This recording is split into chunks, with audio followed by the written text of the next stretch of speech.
आज हम आपको गुरुवार कथा यानी भगवान विष्णु जी की कथा सुनाएंगे। बृहस्पति या गुरु को बुद्धि और शिक्षा का देवता माना जाता है। गुरुवार को बृहस्पति देव की पूजा करने से धन, विद्या, पुत्र व अन्य मनोवांछित फल की प्राप्ति होती है। मनोकामना पूरी करेगी गुरुवार की व्रत कथा। भगवान विष्णु।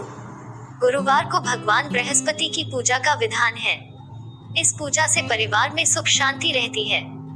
जल्द विवाह के लिए भी गुरुवार का व्रत किया जाता है। गुरुवार व्रत की विधि ऐसे शुरू करनी चाहिए। गुरुवार की पूजा विधि विधान के अनुसार की जानी चाहिए। व्रत वाले दिन सुबह उठकर बृहस्पति देव का पूजन करना चाहिए।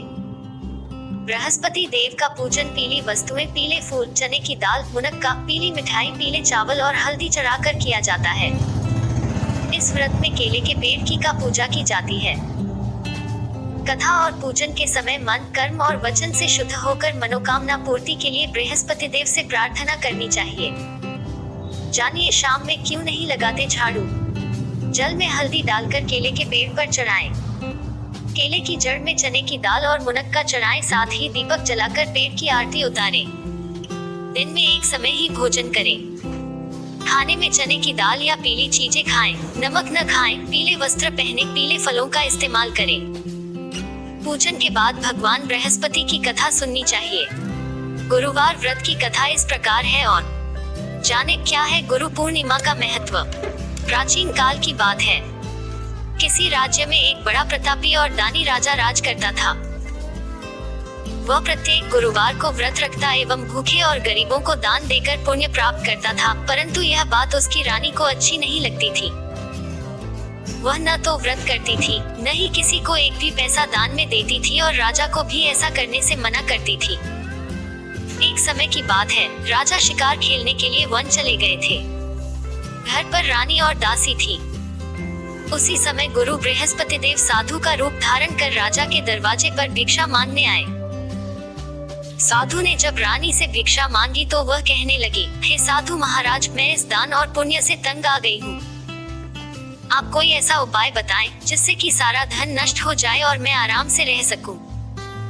गुरुवार को पहनेंगे पीला रंग तो होंगे कई लाभ। बृहस्पति देव ने कहा, हे देवी, तुम बड़ी विचित्र हो। संतान और धन से कोई दुखी होता है। अगर अधिक धन है तो इसे शुभ कार्यों में लगाओ। कुंवारी कन्याओं का विवाह कराओ। विद्यालय और बाग बगीचे का निर्माण कराओ, जिससे तुम्हारे दोनों लोग सुधरे। परंतु साधु की इन बातों से रानी को खुशी नहीं हुई। उसने कहा कि मुझे ऐसे धन की आवश्यकता नहीं है जिसे मैं दान दूं और जिसे संभालने में मेरा सारा समय नष्ट हो जाए। तब साधु ने कहा, यदि तुम्हारी ऐसी इच्छा है तो मैं जैसा तुम्हें बताता हूँ तुम वैसा ही करना।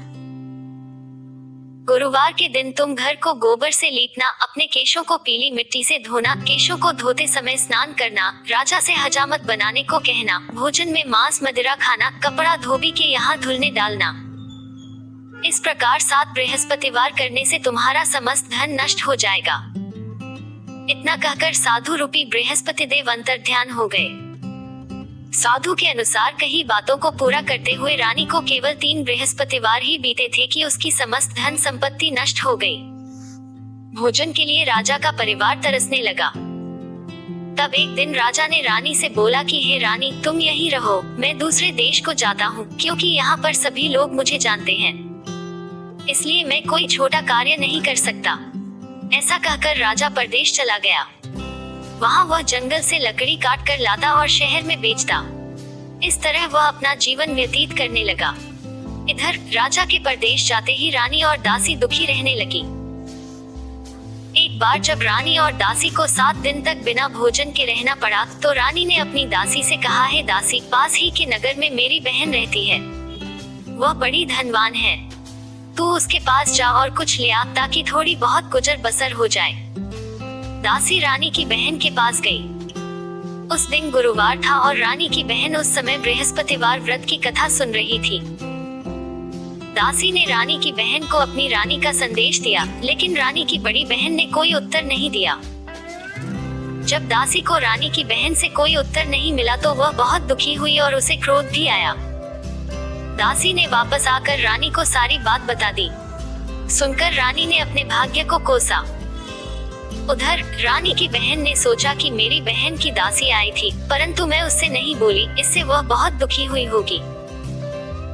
कथा सुनकर और पूजन समाप्त करके वह अपनी बहन के घर आए और कहने लगी, हे बहन, मैं बृहस्पतिवार का व्रत कर रही थी। तुम्हारी दासी मेरे घर आई थी, परंतु जब तक कथा होती है तब तक न तो उठते हैं और न ही बोलते हैं, इसलिए मैं नहीं बोली। कहो दासी क्यों गई थी? रानी बोली, बहन तुमसे क्या छिपाऊं, हमारे घर में खाने तक को अनाज नहीं था। ऐसा कहते कहते रानी की आंखें भर आई। उसने दासी समेत पिछले 7 दिनों से भूखे रहने तक की बात अपनी बहन को विस्तार पूर्वक सुना दी। रानी की बहन बोली, देखो बहन, भगवान बृहस्पति देव सबकी मनोकामना को पूर्ण करते हैं। देखो, शायद तुम्हारे घर में अनाज रखा हो। पहले तो रानी को विश्वास नहीं हुआ, पर बहन के आग्रह करने पर उसने अपनी दासी को अंदर भेजा तो उसे सचमुच अनाज से भरा एक घड़ा मिल गया। यह देखकर दासी को बड़ी हैरानी हुई। दासी रानी से कहने लगी, हे रानी, जब हमको भोजन नहीं मिलता तो हम व्रत ही तो करते हैं, इसलिए क्यों न इनसे व्रत और कथा की विधि पूछ ली जाए ताकि हम भी व्रत कर सके। तब रानी ने अपनी बहन से बृहस्पतिवार व्रत के बारे में पूछा।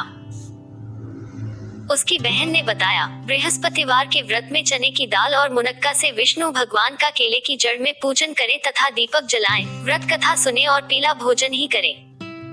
इससे बृहस्पति देव प्रसन्न होते हैं। व्रत और पूजन विधि बताकर रानी की बहन अपने घर को लौट गई। 7 दिन के बाद जब गुरुवार आया तो रानी और दासी ने व्रत रखा। घुड़साल में जाकर चना और गुड़ लेकर आई, फिर उससे केले की जड़ तथा विष्णु भगवान का पूजन किया। अब पीला भोजन कहाँ से आए, इस बात को लेकर दोनों बहुत दुखी थे। चूंकि उन्होंने व्रत रखा था इसलिए बृहस्पति देव उनसे प्रसन्न थे, इसलिए वे एक साधारण व्यक्ति का रूप धारण कर 2 थालों में सुंदर पीला भोजन दासी को दे गए। भोजन पाकर दासी प्रसन्न हुई और फिर रानी के साथ मिलकर भोजन ग्रहण किया।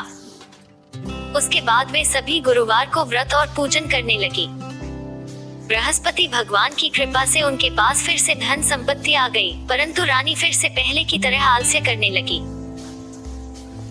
तब दासी बोली, देखो रानी, तुम पहले भी इस प्रकार आलस्य करती थी, तुम्हें धन रखने में कष्ट होता था, इस कारण सभी धन नष्ट हो गया, और अब जब भगवान बृहस्पति की कृपा से धन मिला है तो तुम्हें फिर से आलस्य होता है।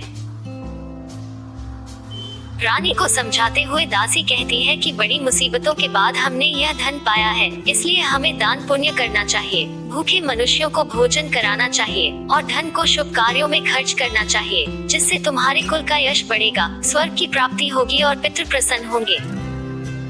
दासी की बात मानकर रानी अपना धन शुभ कार्यों में खर्च करने लगी, जिससे पूरे नगर में उसका यश फैलने लगा। बृहस्पतिवार व्रत कथा के बाद श्रद्धा के साथ आरती की जानी चाहिए।